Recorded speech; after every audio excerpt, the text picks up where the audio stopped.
மன்னா. வணக்கம் அமைச்சரே. வாருங்கள் வாருங்கள், வந்து அமருங்கள். மன்னா, இன்று டிசம்பர் 10. ஆமாம் அமைச்சரே, மனித உரிமைகள் தினம். சரியாக சொன்னீர் மன்னா. இந்த நாளில் மனித உரிமை மீறல்களை தடுப்போம், மனித உரிமைகளை மதிப்போம். வேற என்ன மன்னா? அமைச்சரே, நேற்று இரவு ஒரு கனவு. ஒருவன் என்னை கத்தியால் குத்த வந்தான். பிறகு நீங்கள் என்ன செய்தீர்கள்? குத்தினால் கத்துவேன் என்றேன், கத்தினால் குத்துவேன் என்றான். இப்படியே மாறி மாறி வாதம் செய்து கொண்டிருந்தோம். பயத்தில் இதையெல்லாம் தூக்கத்தில் உளறிக்கொண்டே இருந்தேனா, பார்க்கும் வரை பார்த்துவிட்டு ராணியார் தன்னுடைய கைகளால் ஓங்கி என்னை ஒரு குத்தினார் பாருங்கள். ஆ என்று அலறி எழுந்து விட்டேன். அமைச்சரே, ராணியார் என்னை குத்தியதை நினைத்து தானே சிரிக்கிறீர்கள்? அதற்கில்லை மன்னா, தூக்கத்திலாவது நீங்கள் கத்தியை பார்த்தீர்களே, அதை நினைத்தேன், சிரித்தேன். உங்களை சரி சரி மன்னா, கோபப்படாதீர்கள். நீங்கள் கத்தி குத்து என்று சொன்னவுடன் நான் அண்மையில் கேள்விப்பட்ட கத்தி தொடர்பான சுவாரஸ்யமான செய்திகள் நினைவு கூறுகிறது. சொல்லட்டுமா?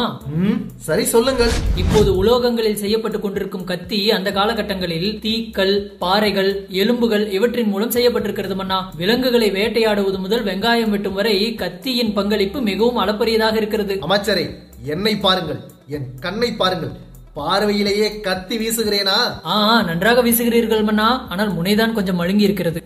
அமைச்சரே, நீங்கள் மேலே சொல்லுங்கள். அந்த காலகட்டங்களில் விலங்குகள் தங்களை தாக்காமல் இருப்பதற்கு பாறைகளை உடைத்து கத்தி போல கூர்மையாக்கி ஒரு நீளமான குச்சியின் முனையில் கட்டி மக்கள் தங்களை பாதுகாத்து வந்திருக்கிறார்கள். துருக்கியில் 60 சென்டிமீட்டர் நீளமுடைய கிமு 3300களில் பயன்படுத்தப்பட்ட ஒரு பழமை வாய்ந்த கத்தி கண்டறியப்பட்டிருக்கிறது. கிமு 1000களில் வெண்கலம், இரும்பு, செப்பு, பீங்கான், டைட்டானியம் இவற்றை கொண்டு கத்திகளை செய்திருக்கிறார்கள். ஒவ்வொரு அரசாட்சி மாறும் பொழுதும் அவர்களுக்கு ஏற்றார் போல கத்திகளை வடிவமைத்து பயன்படுத்தி இருக்கிறார்கள். கிபி 3ஆம் நூற்றாண்டுகளில் தான் குறுவாள், வெட்டுவாள் அவைகளை எல்லாம் உருவாக்கி இருக்கிறார்கள். நம்முடைய நாட்டில் எப்படி கத்தி, அரிவாள், கொடுவாள் இவற்றுக்கெல்லாம் தனி மரியாதை கொடுக்கிறோமோ, அதே போல சீக்கிய நாட்டினரும் அப்படிப்பட்ட ஒரு மரியாதை கொடுக்கிறார்களாம். கிர்பான் என்ற ஒற்றை விளிம்பு வாளையும் தேகா, காண்டா என்ற இரட்டை விளிம்பு வாளையும் சீக்கியர்கள் இன்றும் போற்றி வருகிறார்களாம். முற்காலங்களில் பாதுகாப்பு காரணங்களுக்காக பெரும்பாலானோர் தங்களின் இடுப்பில் கத்தியை செருகி வைத்துக் கொள்ளும் பழக்கமும் வைத்திருந்திருக்கிறார்கள். இப்போது வரும் உலோக கத்திகளில் கார்பன் மூலம் உருவாக்கப்படும் கத்திகள்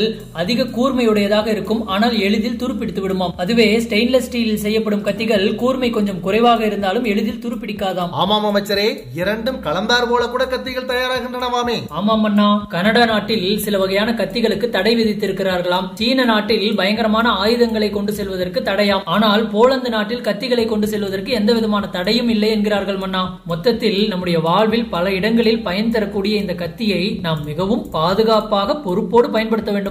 சரியாக சொன்னீர் அமைச்சரே. அமைச்சரே, துவக்கத்தில் என்னுடைய கையில் கத்தி இருந்ததை நினைத்து நீங்கள் சிரித்தீர்கள் அல்லவா? நானும் தினமும் கத்தியை பயன்படுத்திக் கொண்டுதான் இருக்கிறேன், அதுவும் அடிக்கடி பயன்படுத்திக் கொண்டிருக்கிறேன் அமைச்சரே. என்னமன்னா சொல்கிறீர்கள்? மீண்டும் சிரிப்பு தான் வருகிறது. உங்கள் கையில் கத்தி இருந்து நான் ஒரு நாளும் பார்த்ததில்லையே. ஏன் அமைச்சரே, அரண்மனை பணியாளர்களிடம் அதை கொண்டு வா, இதை கொண்டு வா, அதை செய்து கொடு, இதை செய்து கொடு என்று கத்தி கத்தி கட்டளையிட்டுக் கொண்டிருக்கிறேனே, அப்படியானால் நானும் கத்தியை பயன்படுத்துகிறேன் தானே? என்ன